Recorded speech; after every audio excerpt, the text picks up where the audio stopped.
Indeed. Hey guys, name's Fen. Welcome back to Let's Play a Thing. It's called MRI. I'm just gonna call it that. You know, I seem to be probably near-ish to the end of the game, and this neighborhood is weird and beautiful looking. And now I'm certain it was inspired by Psychonauts and stuff. So this is my house, I guess.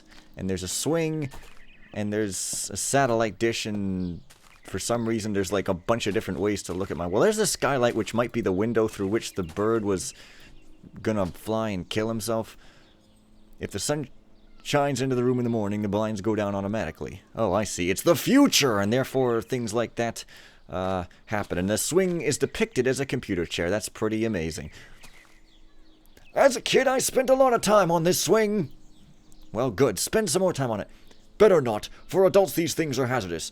What are you talking about? Well, I don't know how I could turn it. I need to climb all the way up. That's a neighbor's satellite dish. They always had more TV channels than we had. I guess this guy's childhood would have, like, future tech still, because this is the future and all that sort of nonsense.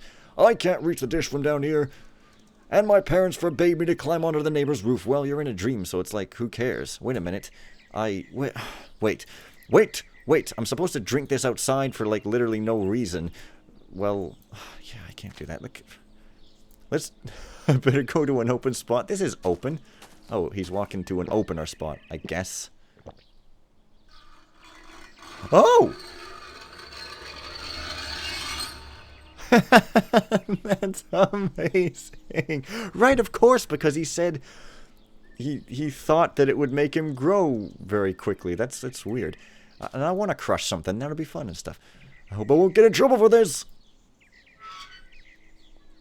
You're in trouble now, mister! Oh, wait a minute. What? Do I have to turn it some more, or what? Oh, turn it back. Well, okay, so it was back, so I probably have to just leave it like this, I guess. I mean, let's crush this swing. Yeah, well, it will, but honestly, you managed to revive your bird with a mere blink of the eye and a greening of the screen, so I don't really see... So I don't really see why you couldn't just do that again and stuff. Well, if the sun shines, the blinds go down. So I guess I have to make the blinds go down by making something be a sun and sort of shine down. Now, why are there like two different... Okay, go into house, but then there's just the house. That's... Well, I mean, what? Do I gotta drink this again or something? Well, no, I don't have a shrinking potion, do I? Well... Really? Well, I still don't have my proper wrench thing to be able to go into any place. I mean... Well, if I get bigger... Ah! My stuff gets bigger too. The idea isn't bad, but I'm afraid the weight of the sheet could damage the house. Ah! I thought I had it, oh snappity, snizzy, snaz, bullet. Well, here's a magnifying mirror. I mean, I guess I could try to put it here. It seems a little big, though, but... That's crazy enough that it just might work! But yeah. Okay. The blinds went down because of the sunlight. My stomach feels weird all of a sudden. Wait. The effect is fading. Oh. Convenient. Too bad. I was about to get used to this. Now, he won't put a sheet of paper on a window because it'll damage the house. But he'll put a magnifying mirror, which is about 50 times thicker and probably as many times heavier, onto this house, and it doesn't matter. Alrighty then. Come on. Oh, go into house. Okay, well, now the bird's not going to hit the window, I guess, so let's let him out of his cage again. I'll let him out of his cage. Angela. See, Cairo didn't fly into the window pane this time. Oh. I only wish I could have prevented his death in reality as well. There's something you still need to do in order to understand the situation. And what's that? The lamp on the table. What about it? Try to cover its light. What's that supposed to accomplish? Goggles? It accomplishes goggles. Well, okay. It sort of told me what to do, but alright. What? What the hell was that? He was a ghost! My bird was a ghost? But your budgie was just a holographic projection? Well, it's a dream. Oh, wait, what? And the lamp was the projector? But then why did it die? Like, they wouldn't program that in, would they? Okay. I was only allowed to turn it off once Cairo was asleep and I had covered his cage with a dream. They lied to me! Your parents probably wanted you to feel responsible for Cairo as if it were a real pet. What does this have to do with me fixing a computer? This, I mean, I guess it's cool to have a twist, but I fail to understand what this has to do even minutely with anything. If Cairo was just a hologram, how could he die? We flew into the window. He was programmed to act like a normal budgie, including all possible manners of death. Yup. Coincidence, of course. Does that mean I got a neurosis because of a virtual pet's death? That sounds about right, yes. But why did I become afraid of birds? You weren't afraid of them. No, what was it then? You were unknowingly afraid that any bird in your immediate vicinity would get hurt somehow. Because I blamed myself for Cairo's death. That's right. That's right. Why didn't my parents explain to me afterwards that Cairo had just been a hologram? Because they hate you? But that's exactly what they did. They showed you that Cairo wasn't real and that they could easily resurrect him. But you didn't want to know anything about that. Instead, you stayed in bed the entire following day without saying a word, much to your parents' concern, so they couldn't show it to you because you stayed in bed. But the very next morning, you seemed to be completely fine again.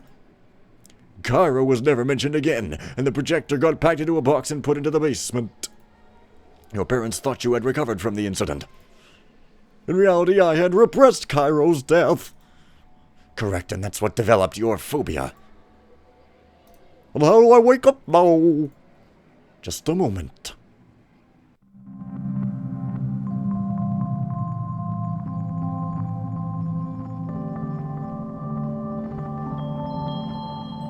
Cairo!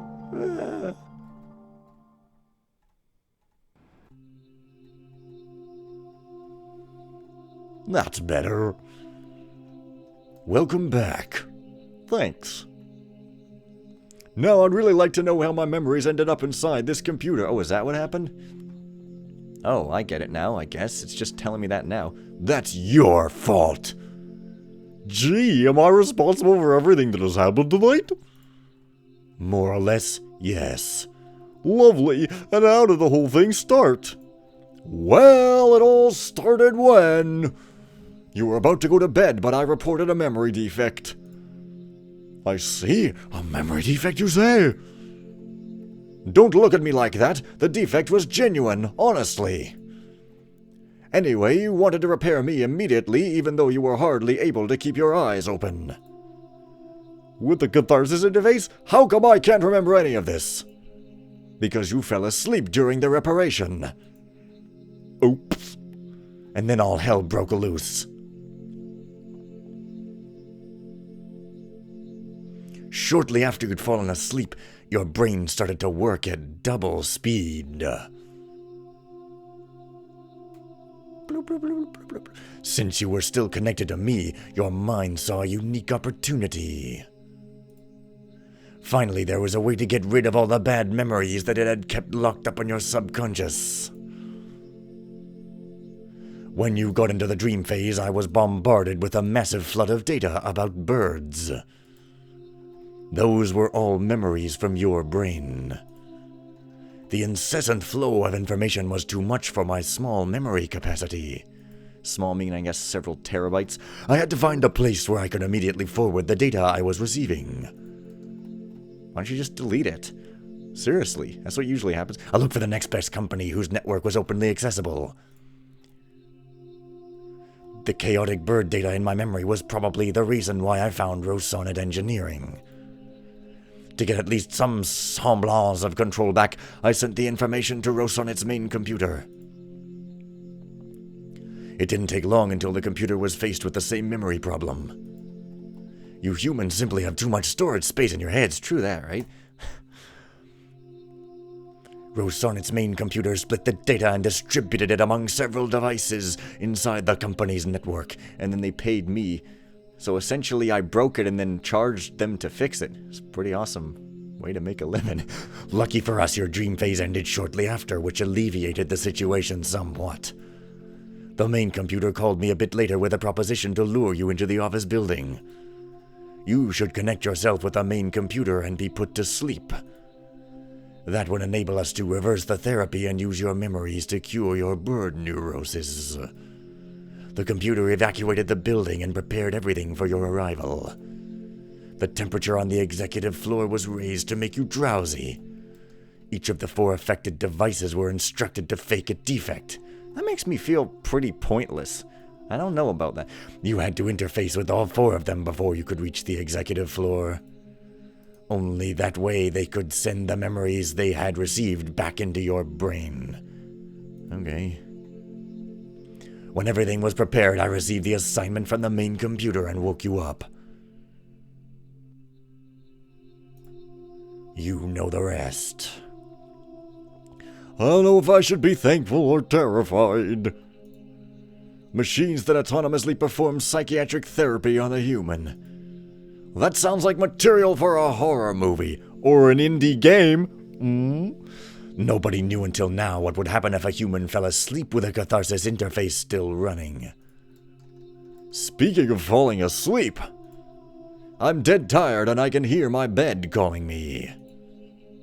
No problem, the building's entrance is open again. Thanks. Oh, and it's Vegas Strip out there again. The end. I guess it's impossible not to get a full score, because I think I only did what was necessary, but hey. I'm not too sure. That was kind of a cool twist, but I'm not too sure about making all the machines fake a defect. It kind of makes the thing seem a bit pointless accomplishment-wise. I don't know. But, you know, like, that was a really cool game overall. I mean, for one guy, making and modeling everything and just coming up with a story and stuff, I mean, that was cool and really creative. Just going mad with ideas inside those 4 computer psyche things. This is like really cool. This is the kind of game I like to see, because it's just got that creative spark and that experimentation that goes on. So, excellent job, Eshektar. Maybe not pronouncing your name right, and always have to say that for no reason. There's little Cairo. And yeah, I guess I could look at the credits, but they're just sort of a, you know, okay, so, you know, the engine wasn't made by him. It was, you know, a Wintermute engine, and he took some textures from Free Place and stuff. But, you know, yeah, bachelor's thesis, I mean, I can imagine he did pretty well. Anyways, enough praise heaping on. I'm gonna go play some Thief 2 after this, so, excellent work all around. I enjoyed playing this rather a lot, and maybe I'll consider playing some other indie games of this sort in the future if people think that this worked pretty well. So, you know, let me know or don't and whatevs, and just do a thing. So, see you guys next time, and bye for now.